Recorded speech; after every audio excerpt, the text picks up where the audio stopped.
Purpose. Confidence. Excuses. Underdogs. How are these things relatively related? Let's talk about that.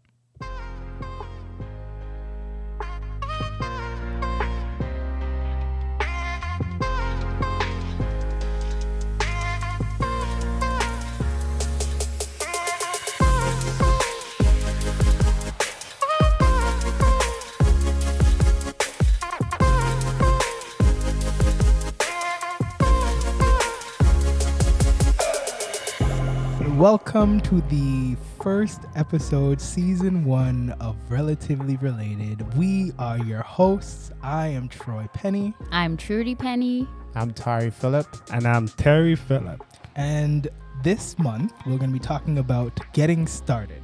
And specifically this week, we'll be starting with the first phase of getting started, which is your concepts. Right. And for me personally, I'm going to be talking about purpose. So basically, has it been done before? Who's it serving? And what is its purpose? And I'm going to be looking at the importance of having confidence in talking about your concept. Yeah, and I'll be specifically diving into some of the excuses we make when we're starting something. So I'll be talking about that, how to deal with those excuses. And I'll be talking about underdog, whether or not we are underdog and how we can use that as our advantage. Right. So without further ado, I'm just going to jump into mine and ask you guys, whenever you're starting any type of project, right, what are the types of questions that come across your mind? I'm just going to give that out to you. Throw that out there. One of the main questions that comes to my mind is, can you really do this? Like, can you really achieve this? I guess I make it big. So I'm like, is it possible for me to do this? Okay. It's one of the first questions I ask. Yeah, I'm on the same line. Like, could this really be done? Do I have the ability to do it? What are my barriers of accomplishing it? Mm-hmm. What about you, Trudy? I guess when I first get started, I try to work through any kind of fear that I may have. Mm-hmm. Yeah. I mean, one thing that I do personally is I ask the question, has it been done before, right? And the reason why I do that is because I typically do things like when I write things for like films and stuff, right? And one of the main questions any book would offer, they would say, not questions, but one advice they would give is, has it been done before? Because you never really want to do something that's been done before, right? Mm-hmm. Yeah. I mean, like, how many movies have you seen that are so like similar? Hollywood pretty much puts out a bunch of different films that are just the same. So one thing that I always ask is, has it been done before, and whether or not I'm able to bring something new to it, right? Because that's a fresh, like, am I able to give it a fresh perspective? Because we've seen different things, different projects, and like different whatever it may be. You need to ask that question: has it been done before, and how can I personally bring something different? Different to it. Bring something of value to it. And the second one that I ask is, who's it serving? Now, I don't know about y'all, but I like to serve the Black community. I don't know. Like, what do you guys think about like? Do you guys think about who you serve before you jump into any project? Or personally, it's not a question that I really ask myself. Who am I serving? Mm-hmm. I more think about, am I able to do it? I don't focus on who am I serving. I feel like that can come after the fact. So once I develop that concept, once I develop that idea, it would come through who it's going to be for. I don't focus on who it's serving. I think that's an afterthought. Do you think it would be helpful if you did that, like for future projects? Like, think about who you're serving? I guess it would, but I don't know. I just don't see the importance of it. I just feel like once you have that idea, once you think you're able to do it, and once you follow through on it, the who's it's going to serve is going to just materialize. See, for me, I don't know. I personally think that you have to have that concept of like, okay, this is my audience and this is who I'm going to be serving in order to create that content, right? Because if you're just I don't know. I'm not like attacking, but I'm just saying like if you're just going out and you're just like, okay, I'm just gonna make this thing, and then whoever it hits, it hits. Like I don't know. I feel like it's doing a disservice to whoever like your target audience is. Like, so how would you go about I don't know, like creating this thing for a specific audience if that's not your main thing? Like the way I see it is like if I have like like let's say I'm coming up with an invention or whatnot, right? I'm not so much focusing on who the invention is for. I just feel like once I start developing that idea, once I start making that invention, it would come out who that target audience is for. I'm not so much focusing, okay, this is my target audience. Let me try and focus and work around that. And I also think it's important to know what type of project you're dealing with. Yeah. Because for certain projects, you need to know who your target audience is. And for other things, you know, you can create something if you're just like, so just kind of looking at what Tarrie's saying, it's more like, let's say you create something, you're like, I know this is good. And then you can possibly find people who would also want it. Right. But there are other projects where in order for you to really focus, you know, your development and all of that stuff, you need to know who your target audience is. So I guess it depends on the type of project we're talking about here first. Okay, well, Like, oh, go ahead. no, I was just thinking like specifically if you're doing something along the lines of an invention, then you try to aim it. I just see the difference in terms of the focus, right? If you're doing an invention or something like that, you try to aim it as wide as possible. So your focus is as wide as possible because you want as much people to adopt it, right? Like you're creating a new car or something. You want as much people to adopt it. So you're not saying, okay, I'm just making this car for this segment. Right. But if you're doing something creative, like a podcast or a book or something, it does help your focus where you're like you narrow your mind towards who you're making the product to, so that way it's more specific to that group. So I think it does. Trudy's right. Like it matters on the type of thing you're creating. And don't get me wrong. I think it's also important to have that target audience because anything that you create, anything that you do, you need to try and narrow down that target audience. You can't have it for everyone because going back to when I was in business school, if you try to cater to everyone, you're not going to cater to anyone. So you have to try and narrow it down as much as you possibly can. But I still stand by when you're developing that idea, I don't think you have to focus solely on who's it for. That would materialize itself as the process goes along. Okay, so it's funny that you said podcast because that's the challenge. That happens to be the challenge that we're doing for this month. Each of us have to start our podcast. So that's why I was asking the question, you know, has it been done before and who is it serving? Those are the two main questions that you have to ask when doing a podcast, right? But I get what you're saying with the invention because with inventions it's more general market. Yeah. But with podcasts it's more specific, targeted, right? And for me personally, I'm going to share mine and hopefully you guys share yours. But mine is about watching films and then talking about the themes in depth and, you know, sort of engaging with my audience over, you know, Instagram or whatever, any social media. I'm not trying to plug Instagram, but, you know. But yeah, any social media and just talking to them and discussing these different themes and, just having real and raw conversations. And for me right now, I'm focusing on Black films because of the current climate that we're at June 3rd, 2020. If you know what's going on, then you know what's going on. But that's the reason why I'm focusing on Black films. Yeah, and Troy, I know you're being humble, but you're focusing on films because you have a background in films, right?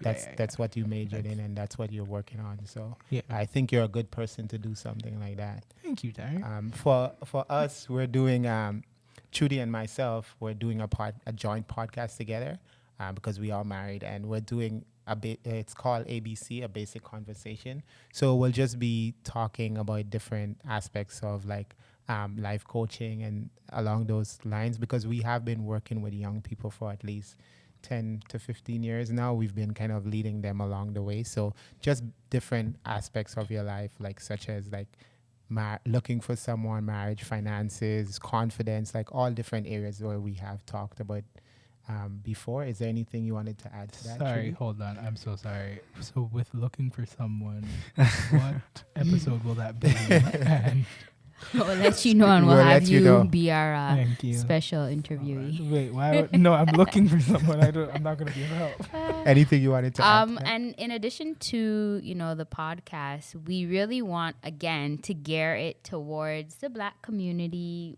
because we want to, be a source of encouragement and motivation and mentorship, provide mentorship to, young Black people. No, That's fine. that's a really good answer. For me, I'm gonna try and do two of my passion. Like, I love being into activities like running and stuff like that, exercising, and I love motivation. I think it's important to be motivated in whatever you do. Get that boost from someone, because sometimes you don't have that internal motivation, so you need that from someone, and that's okay. So my podcast is gonna be about it's gonna focus more about running and motivation. So I'll do many different trials and stuff like that that's out there, and tell you how it goes, how you can improve yourself, and in the meantime motivate you on why you should keep on running regardless of the trials and tribulation that might occur during it. I love that. That's good. And you run a 10K almost every Saturday, right? Yeah, I run a 10K. Okay, sorry. During the week I run about 20 to 25K during the week. So Gosh. Every week. Yeah. but again, it starts off like I wasn't that big of a runner at the beginning. I actually just did it to get in shape, and once I started to run, I really started to enjoy it. And one of the things that I'm gonna do is try and take you on my journey to.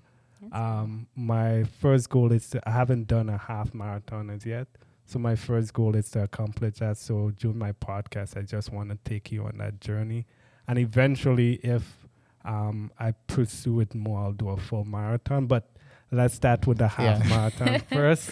And Season 1 half marathon. You Season 2. can follow my journey along the way, what works and what didn't work for me. That's Yeah. cool. That sounds really cool. This is so sick, man. Because that sort of leads into the whole like, what is its purpose? Mm-hmm. And we sort of already dabbled on that, but I'm gonna go in depth with me for mine. Like, again, I do have that background with film, and I enjoy watching movies in a different way. Like I don't typically watch movies just for like enjoyment. I watch it because I want to learn, how that writer sees the world, right? And that's the purpose of mine. And oftentimes when you have different perspectives looking at a film, like what I get from it will be completely different from what Trudy gets from it, and from what Tarrie gets from it, right? Yeah. And it also helps not only me to see the world from a broader perspective, but also to see the world from how Trudy sees it, or from how Tarrie sees it, and from how different people in my audience will see it, right? And again, it's not just geared towards people who are like interested in film, but it's also geared towards people who just like watching films, and then also just discussing interesting ideas, because you think of like the idea of order, justice and order, right? We look at The Dark Knight. Yeah. One of the greatest films. One of the greatest films of all time. I just personally think that's one of the greatest films of all time, because the Joker sort of when you say The Dark Knight is one of the greatest films, do you mean comic book or just an overall film itself? I think as a film itself. Just as a film itself. I don't know too much about the comic book thing, because I'm not too into the comic book stuff, but I do enjoy when directors sort of take an artistic and a stylistic approach to something as iconic as comic books, right? So yeah, and like the reason why I love that movie so much is because of the character of Joker and what he represents. Yeah. He represents chaos. He represents, you know, this like the opposite of whatever order and justice is. Yeah.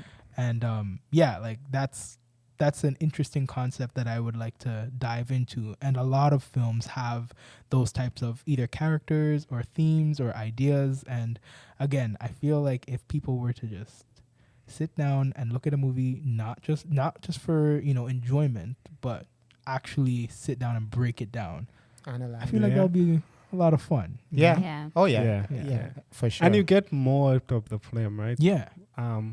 Once you have that concept, you enjoy it more. Like just looking at the scenes, you take more appreciation of it. So it's definitely a good idea. Yeah, and it also helps, again, that like with your experience, it also helps to appreciate the hard work that went into Yeah. to the scene. Like Yeah. as Terry just mentioned, that I was just thinking, like for me, I don't have any, so I'll just think, oh yeah, it's Yeah. just, you know, just a movie. Yeah. But you know what goes into this, the hours, the years for some Yeah. of these things. So yeah. Because like I remember as a child, I would always look at the behind the scenes. Like no matter what, I'd always look at the behind the scenes. I'd often look at it before I even watched the movie, so I kind of understand. Okay, this is how they did this. This is how this shot was shot. And then when I look at the film, I'm just like, oh, okay, I know exactly how they lit that. I know exactly like what they're like, you know, like I enjoy sort of deconstructing the final product. Yeah.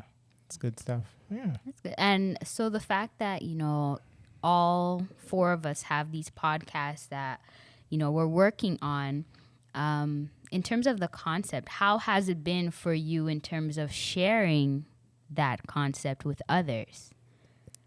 Were you confident? No. Not at all. Neither have I been. Like You I haven't really shared my concept with anyone. And why do you think that is? I just feel like people are gonna have that, give me that self-doubt, or you're not gonna be able to do it. So I try to keep it limited to the amount of people I share with, because you know the first thing people will be like, that's a dumb idea, or that's a stupid idea, or whatnot, and you're confident, don't want to be broken, right? So I haven't really shared it with anyone, to be perfectly honest. Yeah, Okay. you kind of treat, honestly, you kind of treat those things sort of as your baby. So you're like, do I want to show the world, or like, what are they going to think about it? But I know for us in our podcast was to share it with another couple. And the reason we did that is because we felt that that would give us that positive pressure to get it done. And we even told them, okay, we need to start this by, you know, whatever date, August. However, the fact of doing that, it was really hard for me because I sent the message. It was hard to do because I'm like, oh man, if we put that out there, it's like exposed now. Our baby is exposed. But I think overall it was good because even yesterday, one of the wife, she messaged her. She's like, what's going on? When are you guys starting this thing? So it was good to do, but it was hard to do. What about you, Troy? Can you repeat the question? I'm sorry. It's like a total yam answer. So in terms of confidently sharing your concept, how has it been for you? Like with sharing, have you shared this concept, your podcast? No. And the reason why I haven't is because I used to do that before. I used to share as like the second I got the idea, I would share it. But then I read this thing where it said not everybody needs to know what you're doing. And I find that it sort of helped me develop what my idea was before I shared it with people. So it helped me to strengthen the concept and the idea. And then when I would go out into the world, when people would hit me with criticisms, or they'd be like, oh, well, this isn't this, or I'd be like, all right, I'll take your advice, I'll take your criticisms, but I'm still going to build up on what I already have. And I'm not going to like allow you to sort of kill my baby before it's even born, right? Dark topic. Anyways, Yeah, like, no, but it's so like important for you to sort of protect that idea. And for that, I personally believe that. And if you, again, you wouldn't just like let some random person hold your newborn baby. Like you have to give it to someone you trust. So I would probably share, I would more likely share it with you guys than I would with like, you know, some other, like an acquaintance of mine or like some Plus, like I just friend. feel like with some people, they're just there to like break your spirit. Yeah. Because once they see they're not on that path, they're just like, no, I can't allow that person to ascend over me. Not that your intention is to do that, but some people, that's what they're thinking, right? So they're there to just break you down. So I think that's one of the reasons why, just picking back up what you said, why I don't share with a lot of people my goals and ambition. Yeah, because I remember in film school, like I had this acquaintance, and every time I would come up with an idea or I would share something, he would just be like, "Oh, well, it wouldn't work because of this, or it wouldn't work because of that." And I'm like, "Give it a chance. Like, why are you so negative all the time? Like, even for his own ideas, like he would just be like, "Oh, it's not gonna work. It's not gonna work." I'm like, bro, like I had to like learn to sort of not ignore him as a person, but like ignore the negative things that he would say, because it's going to eventually stunt you. It's going to eventually prevent you from growing. Yeah. So that's why. And the thing though, so in preparation for, you know, the podcast and just getting, you know, everything set in place, a book that I came across was Take Control of Your Life with Mel Robbins. And in that book, she talks about the importance of having confidence when it comes to talking or sharing your ideas with others. And I know Tarrie kind of, you know, touched on that earlier, where he was saying, you know, sometimes you feel like, oh, I don't want to share it because they might think it's like not a good idea. Like, so that fear that we tend to have, that actually can hold us back from actually pursuing the concept, the dream that we have. And a quote from the book, which I thought was really good, was she said, sorry, swallowing. If you want to see your dreams come true, it starts with the courage to state them without diminishing them. And it was profound. It was profound because the way the book is set up, she's actually doing like a kind of coaching session with people, and she's just talking through it, and that's really how the book is based, right? And the client she spoke with, he was saying, or when she asked him about his dream, his first line was, "Don't laugh, but I want to do X, Y, Z." And that's what she's saying. You need to have confidence. You shouldn't try to diminish your dreams when you're speaking to people. You shouldn't say, well, don't laugh, or it might be a stupid idea, but this is my dream. No, you need to confidently be like, you know what? This is what I plan to do. And just listening to what all of you had to say, I think it's important for us to know the timing of when we share the concept. I think that's the key thing that I'm getting from, you know, our discussion and the book. You can't share it too early. Yeah. As you were saying, like a newborn, you don't want to just expose the baby to, you know, all these germs and things like that.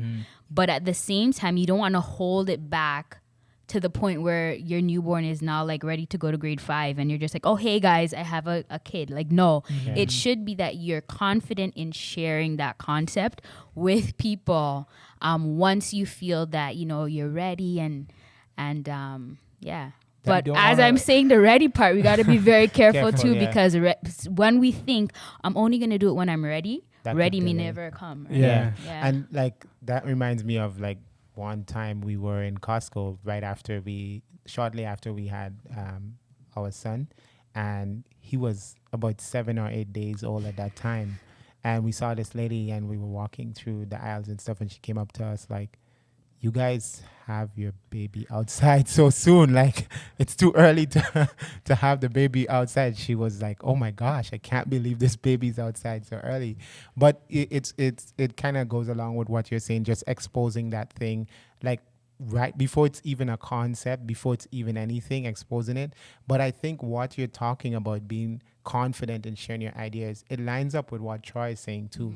Because if you have the right circle of people that you're sharing it with, like me and Troy were close, so I'm in his circle that he could share something with, he should come to me confidently. He shouldn't come to me like, Tarrie, this is not going to work. But so if you already set yourself up for failure by saying that, the person automatically, even if they have the best intentions, they would respond in kind, because people give off what you kind of give them as well. If you're like, oh, I don't know if it's gonna work, then obviously someone will be like, okay, clearly this is like a, it's not a good idea or whatever. They may do that. But on the flip side of it, sometimes we think that people are gonna interpret it negatively. That's a good even point. before, you know what I mean? Like you might come and say, okay, true. Trudy, I have this podcast idea, and you're thinking I'm going to shut it down, but I might actually be like, no, that's amazing. Go for it, Yeah. So we should be confident when we speak, because as Tarrie's saying, you kind of feed the energy to others as well, too, right? Yeah, energy is a big thing. It's not a made-up abstract thing. I've actually seen it where in certain workplaces I've been, the person could be selling the worst product, but they went in with such a positive energy. Watch Shark Tank. Oh my gosh, I have the greatest thing for you. You've never heard, and they're smiling and everything, and the people would buy it because of their energy. No, that's true. Like I used to be in sales, right? And the days that I did the best in sales are the days that I have the most energy, where I'm just like, let me get this done. Like, I'm totally energetic. I'm into whatever I say. Like, it's not so much of what you say, it's how you say it. So even if you don't really believe in the product, and trust me, there was times I don't believe in the product, but because I have this big energy, I really sell it to them that this is the greatest product. You're so confident I'm too. confident in whatever I'm selling, right? So that is true. Yeah, confidence. And I know Tarrie talked about it, but when we share the concept with others, that really holds you to accountability, because then now it's out there, so people know and they can ask you questions about what it is you're doing. And I think sometimes the reason why we don't want to share is because we don't want to be held accountable. So it's like, let me keep that dream to myself. Don't remind me of my goals. Don't tell me. How dare you remind Like me? one of the reasons Yeah. why I don't share a lot of things to my wife is because I know she's gonna hold me accountable to it. So It's true. And she would. she would, yeah. Yeah. Okay. Do you think she'd listen to this podcast? And the last thing I just wanted to say about, confidence is when you voice, your concept, your dream, it's good because you're able to hear it, right? Sometimes when it's in our head, it just seems so, it's a really good idea. But then once you start saying it and speaking it out, then someone might be able to say, but wait, how would that work? Yeah. And yes, I know you talked about it, Troy, where, maybe the person that you spoke with, maybe he was extremely negative, but sometimes that negativity is good, because then it kind of opens your eyes to loopholes and blind sides. Yeah. I don't even know if that's the right word. yeah.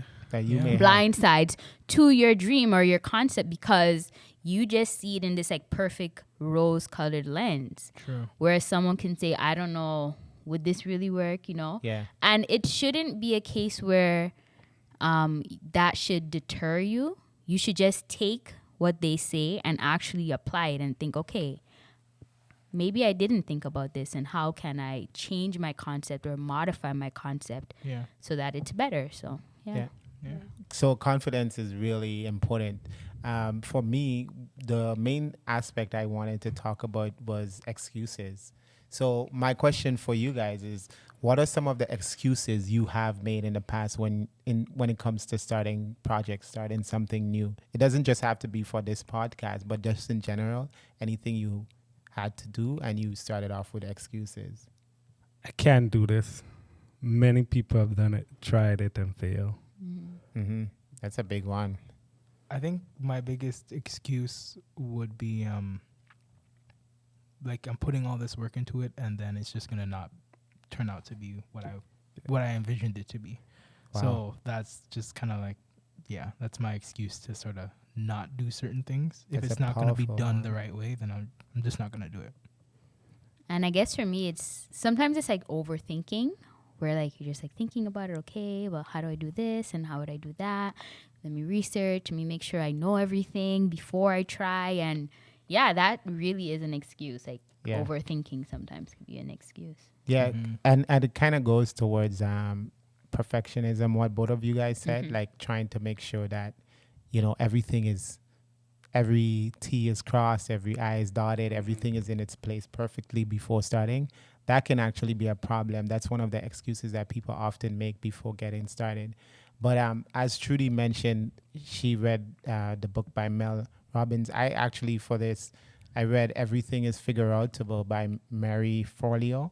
And in that book, she's talking about how no matter what the situation is, you can figure out a solution to it. She says there's nothing that you cannot figure out. There's things you might make excuses about, but there's a solution to everything out there given the right amount of time. It's such a powerful book. And one of the things that I took away from it is the area of excuses.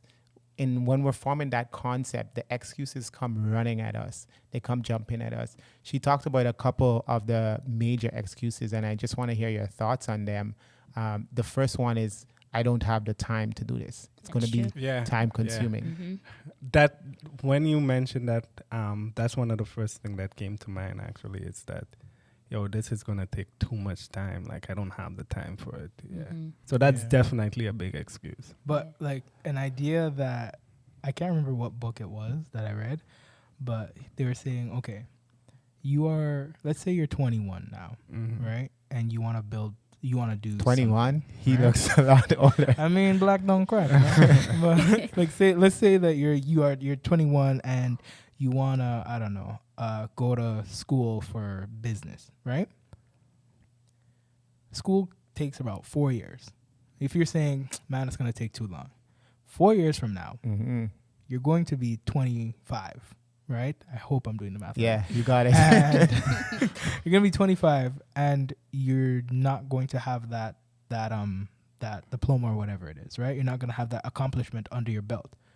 The time that passed would have been the same had you gone to school or had you not gone, Yep. right? Yeah. So it really depends on whether or not you want to do it for Mhm. like for when it comes to quote unquote time. Like Yeah. you have to really want to do it. And that's what it comes So- down to with excuses, whether or not you actually want to do it. And one of the things that she mentioned with the time one is that if you just take 30 minutes per day for over the time of a year, you actually saved yourself 22 days, working days, 22 8-hour days. So if you just take 30 minutes of less of YouTube, 30 minutes Wow. less of Instagram, 30 minutes less of whatever it is that your distraction is, and let's be real, we all have distractions. If you just take 30 minutes away, you gain 22 extra 8-hour days. So that's a lot of time you can put towards doing whatever it is you need to do. So she was saying, like, no matter how busy she is or no matter how busy any of us are, we all have the ability to make the time to do something that we really want to do. And the thing about the time is, she said, like along that line, she said, create before consuming. She said that we spend all these time, especially with technology, consuming other people's creations. That's true. Like Troy, you're into film and stuff. It's obviously good to watch films to get the concept, especially for your podcast. But she was saying that instead of just watching other people's creations, you create before you consume. You can consume after, but make sure you've done enough on your own before you start consuming. I really like the idea of that. What do you guys think about that? It that reminds me, like when I was younger, I would hear like my parents and people say, if you're watching TV, they'll be like, those people already made their millions of dollars. You need to focus on your homework. And Yep. So that's, it's true. And I really like that. Yeah. Yeah. Create before you consume any content. Yeah, I guess, because we had the same parents growing up. So, I mean, not here We're all all the relatively time. related, Yeah, true. we're relatively related. But I would hear the same thing, and it's sort of rings in my head even today. Like even when I'm like playing games or whatever, right? I'd always be thinking like, man, like I should probably be doing something, Yeah. productive with my time, more productive with my time. So like now I'm gonna start streaming games so I could like, No, but Make some money. but after I read that, it really did get to me, and I'm really trying to be more cognizant of what I do with my time. And to those like listening, we're not like a group of people who we're anti-fun or anything. We're into that, but all we're saying is if you're starting something along those lines, it is a good idea for you to do what you need to do first, and then you can enjoy the fruits of your labor. Per I se. really like that quote because I always wonder, like, when you look at those TV shows, when you look at those games and stuff like that, the creators of those TV shows, the creators of those games, the amount of time we spend watching their show, are they doing the same to other shows? Are they playing as much games as No, they're we are? creating. They're Yeah. on to the next project, Yep. right? Yeah. Yep. Like you can attest to that, Troy. As soon Yeah. as the director finish one thing, Next. Yeah. he doesn't stay and watch a whole bunch of movies and be like, "Oh, this is a good director." No, Yeah. he's on to the next project. Or like So if it's he just- does, he's gonna be like watching it. And he's like, okay, I like what he did here. I'm gonna try something different in my Yeah. thing. Exactly. Yeah. Yeah. Yeah. And then another excuse, the second one is that people often use is that I don't have the money. Things are really expensive. Well, for us starting a podcast, like podcast equipment is not cheap. So things like that. Say that louder for the people on the back, please. So people say things like that, like there's too much, it's going to cost me too much. Mhm. But her way to address that is if you really look at it with how things are in this modern age, we have access to the internet. You can develop any new skill set for free. Mhm. Troy just finished in school, and I remember him coming home and looking at stuff online, and we were watching some video together about lighting and stuff. And he said to me that you're learning as much from this video Yeah, no, that you did in school school. is the biggest waste of time. Like, I mean, I'm not saying don't go to school, but I Yeah. am saying Stay in like, school, No. kids. well, yeah. You need a connection for school. Like, Okay. Yeah, I mean, like you can learn a lot if you are dedicated. You have to be disciplined. If you're not Yeah. gonna go through that Mhm. avenue of education, you should Mhm. definitely have like a serious disciplined attitude and stuff. Plus, when you go into the real world, they Yeah. look at that like they Yeah. want to see that you have accomplished something. Yeah. Yeah. And the thing is, right, there's so many like Harvard University, like there's massive online open courses, MOOCs or whatever. If you really want to get it done, you should still at least put yourself out there and start trying. Now, I talked about developing skills and stuff like that. Those you can definitely do for free. But when it comes to actually starting, for example, a podcast, you want certain equipment. However, what I've found and in preparation for our podcast now is that a lot of the things that were cost prohibitive in the past, it's not as cost prohibitive now. Like a lot of the podcast creators we looked up, one of the things they said is we all have a cell phone. Like if you have a relatively new iPhone or Android device, they all can do fairly decent recordings, right? And they all have fairly decent cameras just to get started. So like if you're all about getting started and getting your foot in the door, it's a lot less cost prohibitive now because of we have really powerful machines just in the palm of our hands these days. Our laptops, our tablets, most people have those anyway, just for school or whatever the case may be. So it is still possible to do it. You have to really look at if you're saying I don't have money genuinely, or if it's because it's sort of like to put up another roadblock before you actually get started and go on with your concept that you have there. So Okay.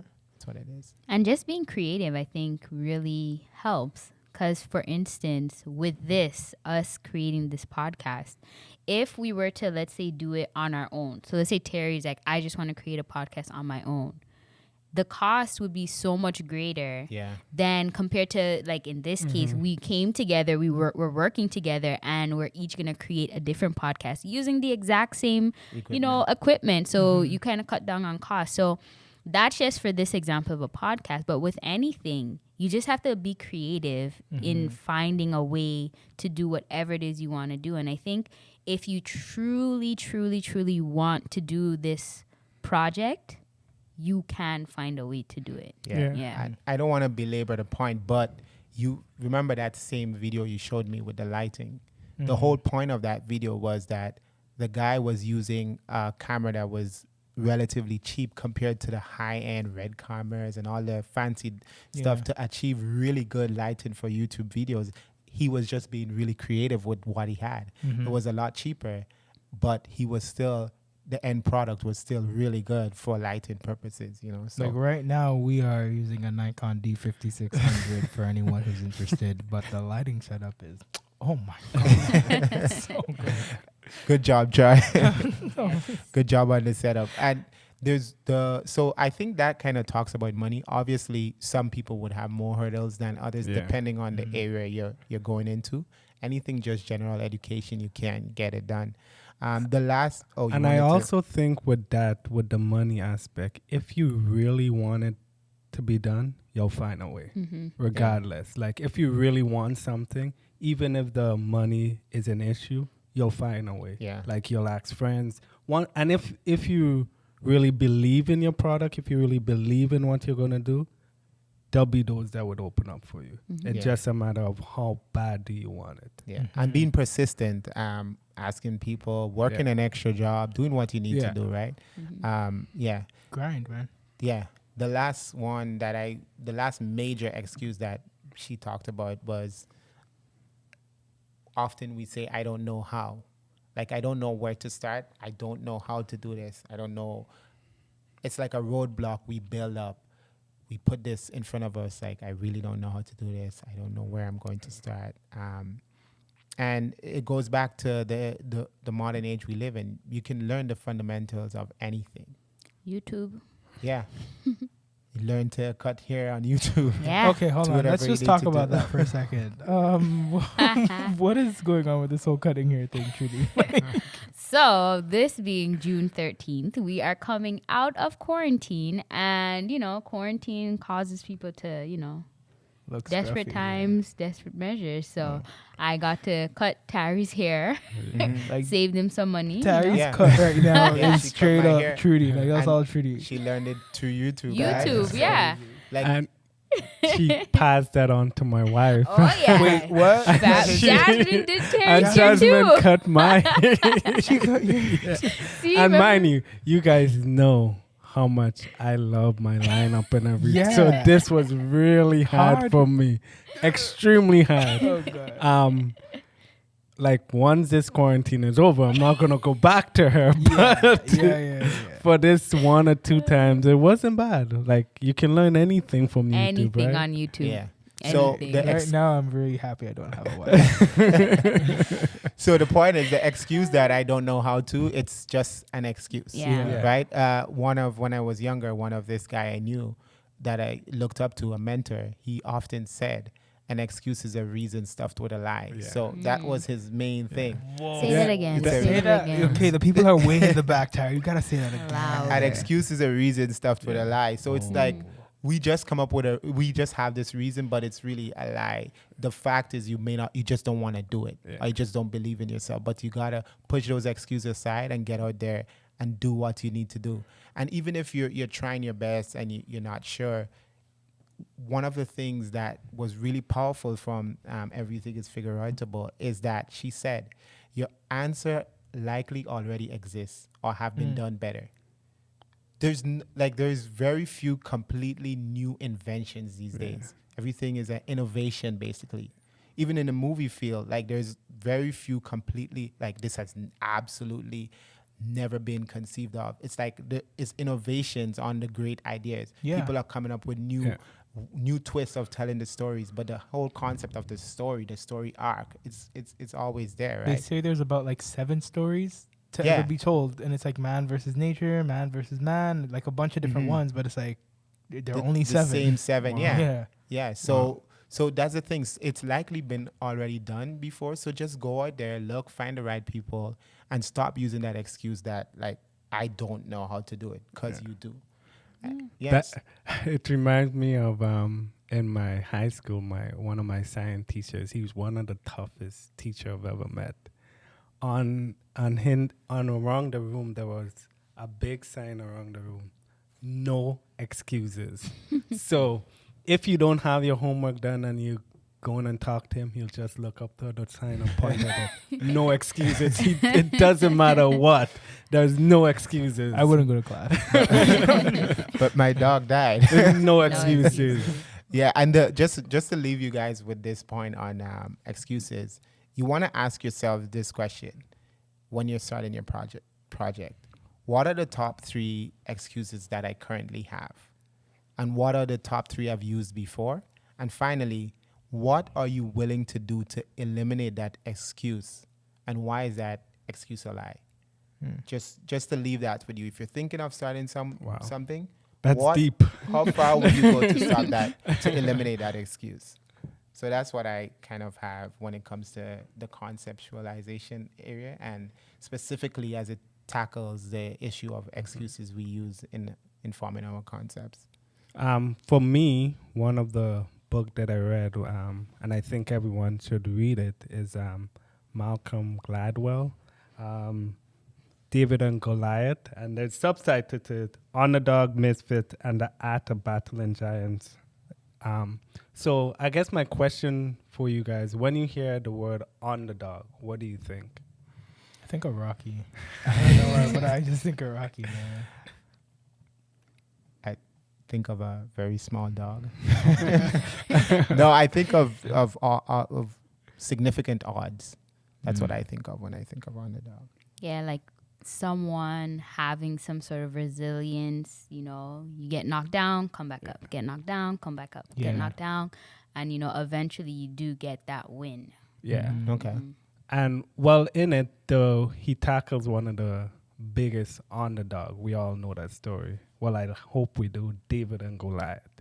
Everyone should know about that story. It's like, it's the epitome of what an underdog is. David conquering Goliath. Mm-hmm. And in it, it's just like Goliath represents, it's not like the spiritual, it's not the actual person, but Goliath represents the giant in front of you, whatever you have to face, conquering that. So that's what it is. But he put a twist on it that David wasn't actually an underdog. And whatever giants we have, whatever obstacles we have in our way, we're not actually underdogs. And we could conquer them. So just going back to David and Goliath, we all know the story. It goes like, David have to batter and defeat this great giant. But when you really analyze it and you look closer at it, you will see that David wasn't actually an underdog. And the reason being is that he wasn't fighting Goliath the way Goliath expected him to fight. Yeah, right? that's true. Yeah.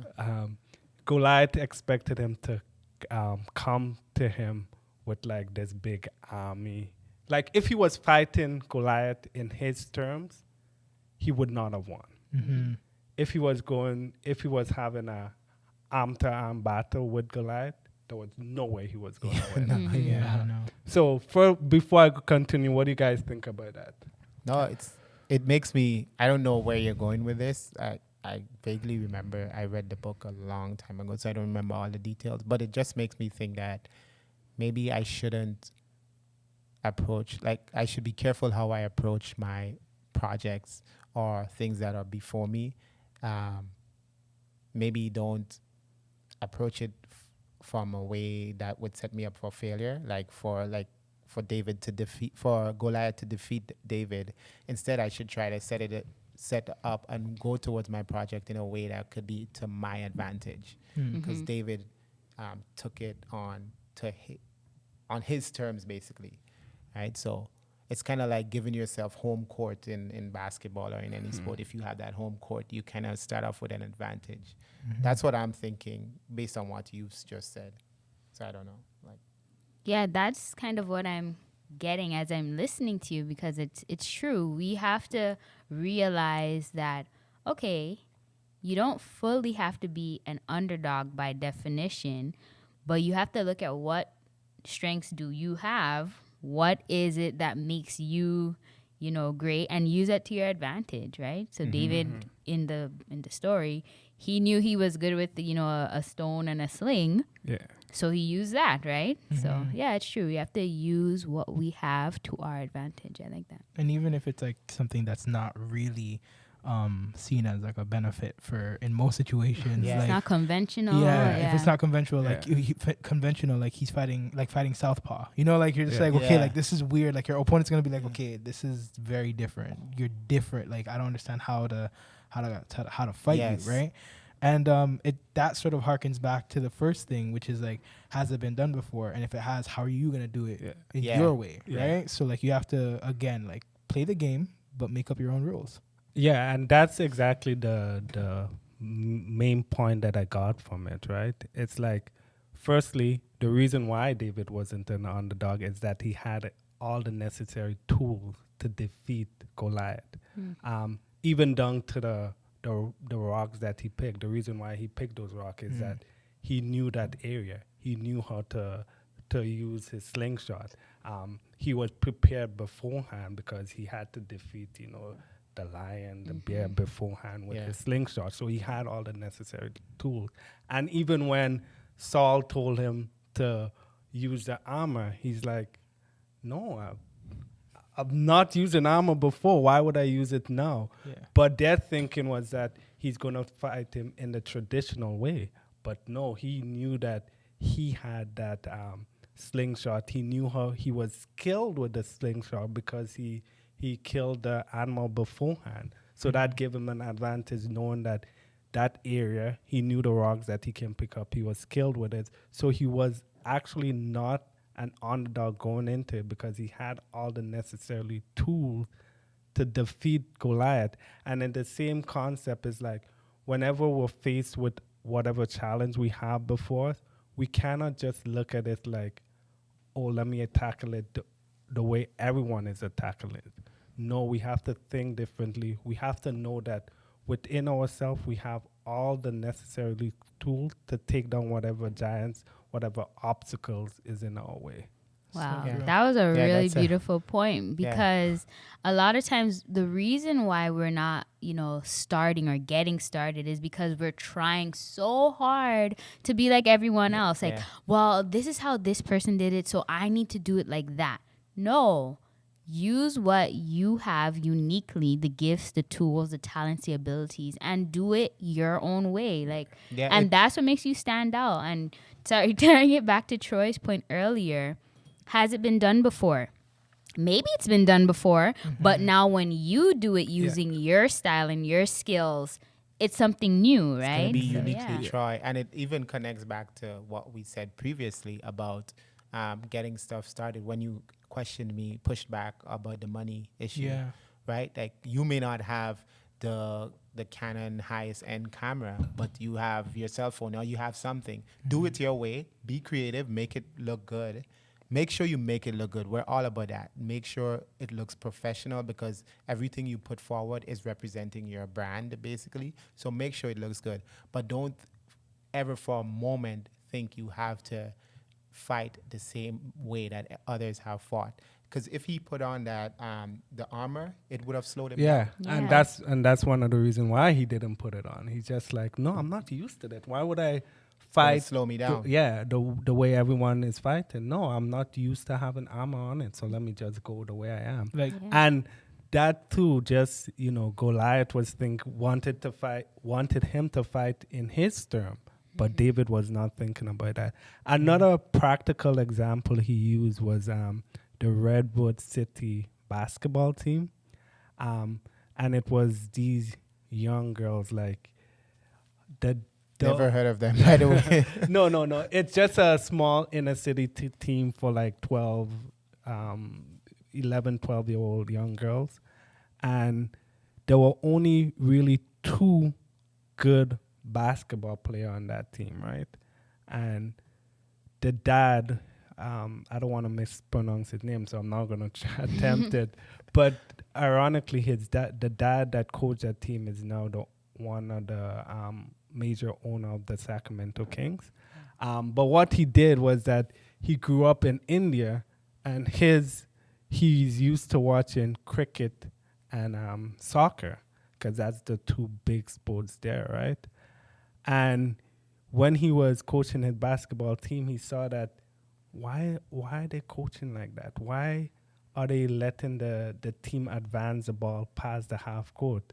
I know you're not like a big, but you understand. I'm so lost right now. No, but like, so he'll allow every coach let the ball pass half court.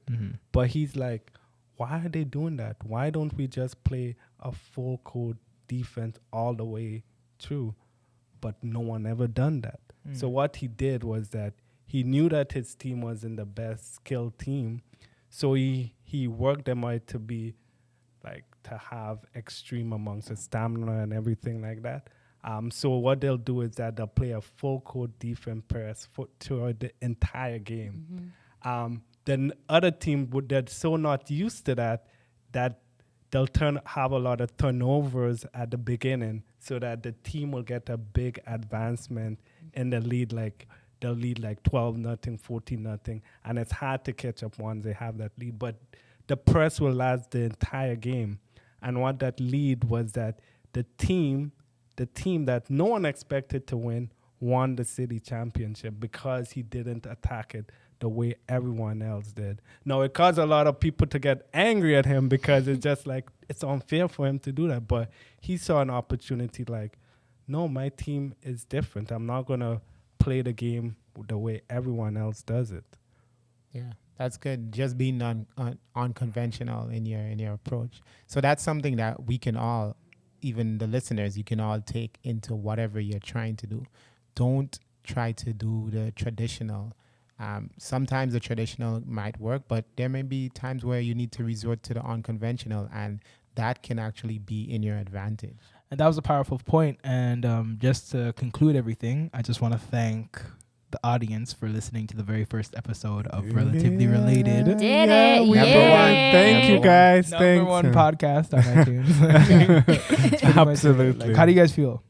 Amazing. It feels good because I know this was a big time journey for us. Yeah, it's definitely been a journey, but it feels good to finally get it done, right? Yeah, and it took hard work. That's why we wanted to start with this getting started, because we know for ourselves that no matter what comes our way, we got to get started. So Yep. Yeah. And audience, family, remember, purpose. Confidence.